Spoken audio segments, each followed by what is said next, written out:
ZEE5 ಇರುವಾಗ ನೀವು ನಿಮ್ಮ ನೆಚ್ಚಿನ ಶೋಗಳನ್ನ ಎಂದಿಗೂ ಮಿಸ್ ಮಾಡಿಕೊಳ್ಳುವುದಿಲ್ಲ. ಅದು ಸಂಪೂರ್ಣ ಉಚಿತವಾಗಿ. ನಿನ್ನ ಮುಖ ನೋಡಿದ್ರೆ ಇವ್ರ ಯಜಮಾನರು ಎಷ್ಟು ಅವಮಾನ ಮಾಡ್ತಾರೆ ಅಂತ ನಿನಗೆ ಗೊತ್ತು. ಹಾಗಂತ ಇವ್ರು ತಪ್ಪಿದೆ ಅಂತ ಹೇಳ್ತಾ ಇಲ್ಲ. ಇವ್ರು ಇಲ್ಲಿ ಬಂದಿದ್ದಾರೆ ಅಂತ ಏನಾದರೂ ನಿಮ್ಮ ಅಣ್ಣನಿಗೆ ಗೊತ್ತಾದರೆ ಎಷ್ಟು ರಾದ್ದಾಂತ ಮಾಡ್ತಾರೆ ಅಂತ ನಿನಗೆ ಗೊತ್ತಾ?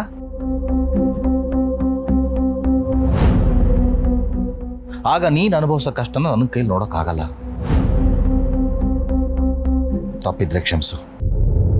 ನನಗೆ ಹೊತ್ತಾಯ್ತು, ಬರ್ತೀನಿ.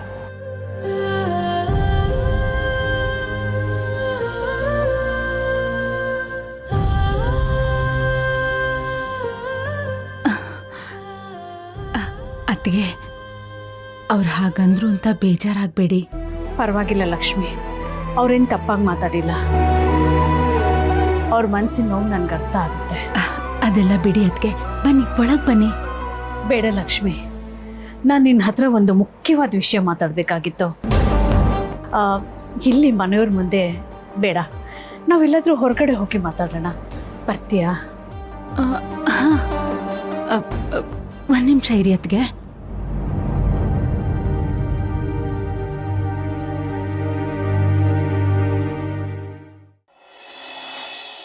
ಏನ್ರಿ ಹೇಳಿದ್ದು ಅರ್ಥ ಆಗಲ್ವ ನಿಮಗೆ? ನೀವು ಹಿಂಗೆ ಮಾಡಿದ್ರೆ ಹೆಂಗೆ ಹೇಳಿ? ನಾವು ಲೋನ್ ಕಟ್ಟಬೇಕು, ಕಮಿಟ್ಮೆಂಟ್ ಇದೆ, ಅರ್ಥ ಮಾಡ್ಕೊಳ್ಳಿ. ಸರ್, ಬೇಜಾರು ಮಾಡ್ಕೋಬೇಡಿ, ಆದಷ್ಟು ಬೇಗ ಕೊಟ್ಬಿಡ್ತೀನಿ. ಏನೋ ನನಗೆ ಗೊತ್ತಿರೋ ಮಗ ನೀನು ಅಂತ ಸುಮ್ಮನೆ ಬಿಟ್ಟಿದ್ದೀನಿ. ಇಲ್ಲ ಅಂದರೆ ಇಷ್ಟೊತ್ತಾಗಲೇ ಅಂಗಡಿ ಖಾಲಿ ಮಾಡಿಸ್ತಿದ್ದೆ. ಅಯ್ಯೋ, ಹಾಗೆಲ್ಲ ಮಾಡಬೇಡಿ ಸರ್.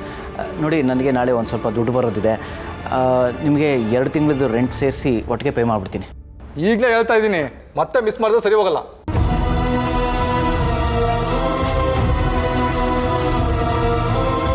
ಏನಣ್ಣ, ನಾಳೆನೇ ಕೊಡ್ತೀನಿ ಅಂದೆ, ದುಡ್ಡು ಎಲ್ಲಿಂದ ತರ್ತೀಯಾ? ಹೇಗೆ ಅಡ್ಜಸ್ಟ್ ಮಾಡ್ತೀಯಾ? ನನಗೂ ಗೊತ್ತಾಗ್ತಿಲ್ಲ ಕಣ ಮನೋಜ, ಏನು ಮಾಡೋದು ಅಂತ. ನೋಡೋಣ, ಏನೋ ಒಂದಾಗತ್ತೆ ಬಿಡು.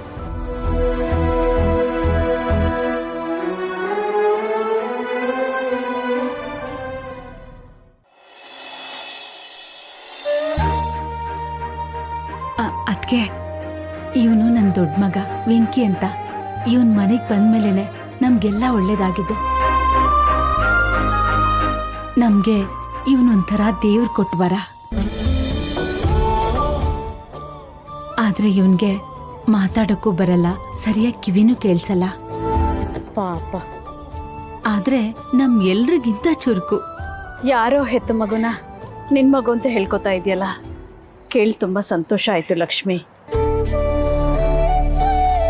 ತಮ್ಮವ್ರನ್ನೇ ದೂರ ಮಾಡೋಂಥ ಈ ಕಾಲದಲ್ಲಿ ನೀನು ತ್ಯಾಗನ ಮೆಚ್ಚಬೇಕಾದ್ದೆ ಲಕ್ಷ್ಮಿ.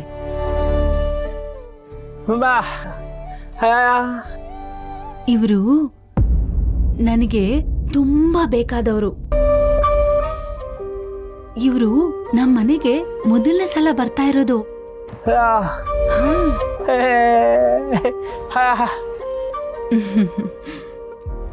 ಅದ್ಗೆ ನೀವು ನನ್ನ ಮಕ್ಕಳನ್ನ ಯಾರನ್ನೂ ನೋಡಿಲ್ಲ ಅಲ್ವಾ? ಅವ್ರು ಹುಟ್ಟಿದ್ದು ಗೊತ್ತಿಲ್ಲ, ಬೆಳೆದಿದ್ದು ಗೊತ್ತಿಲ್ಲ. ಅವ್ರು ಯಾರ ಮದುವೆಗೂ ನೀವು ಬಂದೂ ಇಲ್ಲ.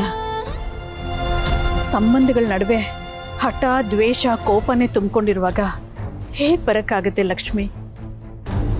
ನಿಮ್ಮನೆಗೆ ನಾನು ಬರೋಕೆ ಇಷ್ಟು ವರ್ಷಗಳಾಗೋಯ್ತು.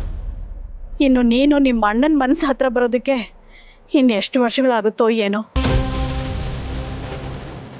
ಬೇಜಾರಾಗಬೇಡಿ ಅದ್ಗೆ, ಕಾಲ ಒಂದೇ ಥರ ಇರಲ್ಲ. ಒಂದಲ್ಲ ಒಂದಿನ ಎಲ್ಲ ಸರಿ ಹೋಗುತ್ತೆ. ಕಳ್ಕೊಂಡಿರೋ ಸಂಬಂಧಕ್ಕೆ ಹೊಸ ಅರ್ಥ ಸಿಗೋ ಹಾಗೆ ಮಾಡುತ್ತೆ. ವೆಂಕಿ, ನೀನ್ ಕೆಲ್ಸಕ್ಕೆ ಹೋಗ್ತಿದ್ಯಾ ಅಲ್ವಾ? ಇವ್ರನ್ನ ನಿನ್ ಜೊತೆ ಕರ್ಕೊಂಡು ಹೋಗು. ದೇವಸ್ಥಾನದ ಹತ್ರ ಇರ್ಲಿ, ನಾನು ಬರ್ತೀನಿ. ಅದ್ಕೆ ನೀವು ಇವನ್ ಜೊತೆ ಹೋಗ್ತಾ ಇರಿ. ನಾನು ವೀಣಂಗೆ ಒಂದಷ್ಟು ಕೆಲಸ ಹೇಳಬೇಕು. ಎಲ್ಲ ಅರ್ಧಂಬರ್ಧ ಆಗ್ಬಿಟ್ಟಿದೆ. ನೀವು ಹೋಗ್ತಾ ಇರಿ, ನೀವು ಹಿಂದೆನೇ ಬರ್ತೀನಿ. ಸರಿ ಲಕ್ಷ್ಮಿ, ನಾನು ಹೋಗಿರ್ತೀನಿ, ಬೇಗ ಬಂದ್ಬಿಡು.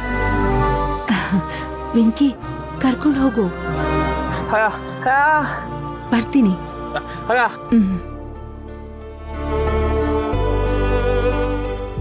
ಅದ್ಕೆ ಒಬ್ಳೆ ಬಂದಿದ್ದಾಳೆ. ಅದ್ಕೆ ಜೊತೆ ಅಣ್ಣನೂ ಬಂದಿದ್ರೆ ಎಷ್ಟು ಚೆನ್ನಾಗಿರ್ತಿತ್ತು. ಆ ಭಾಗ್ಯ ಇಲ್ಲ ನನಗೆ.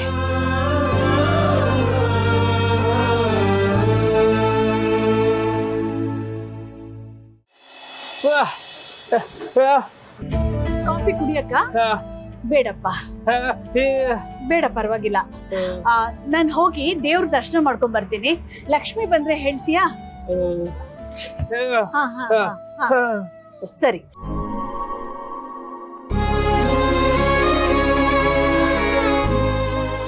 ಅವ್ವಾ, ಬೆಂಕಿನೂ ಬಂದಿದ್ರೆ ಚೆನ್ನಾಗಿರ್ತಿತ್ತು. ಗಂಡಿನ ವಿಚಾರದಾಗೆ ಅವನ ಅಭಿಪ್ರಾಯನೂ ತಿಳ್ಕೊಬೋದಿತ್ತು. ಬಂಗಾರ ಬೆಂಕಿ ಬರೋದೇ ಇಲ್ವಂತ? ಅವನೆಲ್ಲವ ಬರ್ತಾನೆ. ಅವನು ಇಲ್ಲಿಗೆ ಬಂದ್ರೆ ಅಲ್ಲಿ ಅಂಗಡಿ ನೋಡ್ಕೊಳ್ಳೋರು ಯಾರು? ಆದ್ರೂ ಅವ್ನ್ ಬಂದಿದ್ದ ಸಂದಾಗಿರ್ತಿತ್ತು ಕಣವ. ಹೋಗ್ಲಿ ಬಿಡವ, ನಮ್ಮನೆ ಕರೀಕೆ ಅವನ್ ಯಾಕೆ ರಜಾ ಹಾಕ್ಬೇಕು? ಸರಿ, ಬೇಗ ತಯಾರಾಗು, ಗಂಡಿನ ಕಡೆಯವರು ಬರೋ ಹೊತ್ತಾಯ್ತು.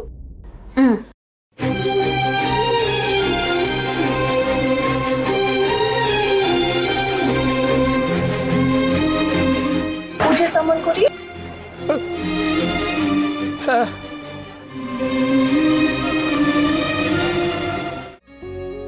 ಇಷ್ಟು ದಿವಸ ರಿಪೇರಿಗೆ ಬರೋ ಗಾಡಿಗಳನ್ನ ಸರಿ ಮಾಡ್ತಾ ಇದ್ದೆ. ಇವತ್ತು ನನ್ನ ಜೀವನ ಸರಿ ಮಾಡ್ಕೊಳ್ಳೋದಕ್ಕೆ ಆಟೋ ಓಡಿಸ್ತಾ ಇದ್ದೀನಿ. ನನ್ನ ಹೊಸ ಜೀವನ ಶುರು ಆಗ್ತಾ ಇದೆ. ಇದರಿಂದನಾದರೂ ಲಕ್ಷ್ಮಿ ಆಸೆ ಈಡೋರಾಗಾದ್ರೆ ಸಾಕು.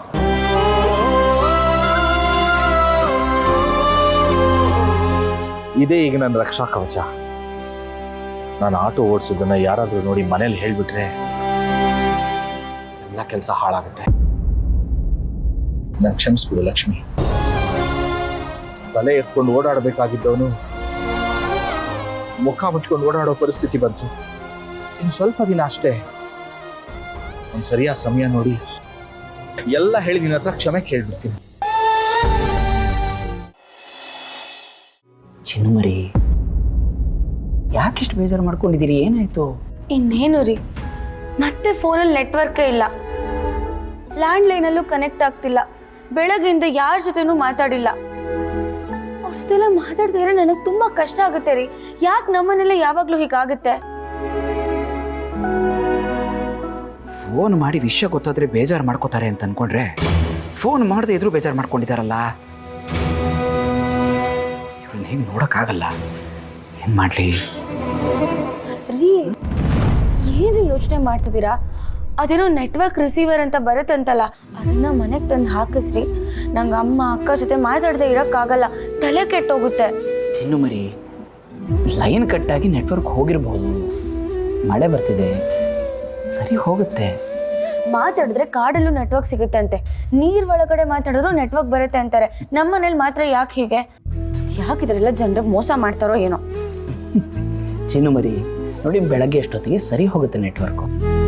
ಅಲ್ಲಿವರೆಗೂ ಸ್ವಲ್ಪ ತಾಳ್ಮೆ ಇಟ್ಕೊಂಡ್ರಿ. ನನ್ನ ಫೋನಲ್ಲೂ ನೆಟ್ವರ್ಕ್ ಇಲ್ಲ. ನನ್ನ ಹಣೆ ಬರನೇ ಸರಿ ಇಲ್ಲ ಅಂದಮೇಲೆ ನೀವೇನು ಮಾಡೋಕ್ಕಾಗುತ್ತೆ ಬಿಡಿ. ಚಿನ್ನುಮರಿ, ZEE5 ಆಪ್ ಡೌನ್ಲೋಡ್ ಮಾಡಿ ಎಲ್ಲಾ ಸಂಚಿಕೆಗಳನ್ನು ಸಂಪೂರ್ಣ ಉಚಿತವಾಗಿ ನೋಡಿ.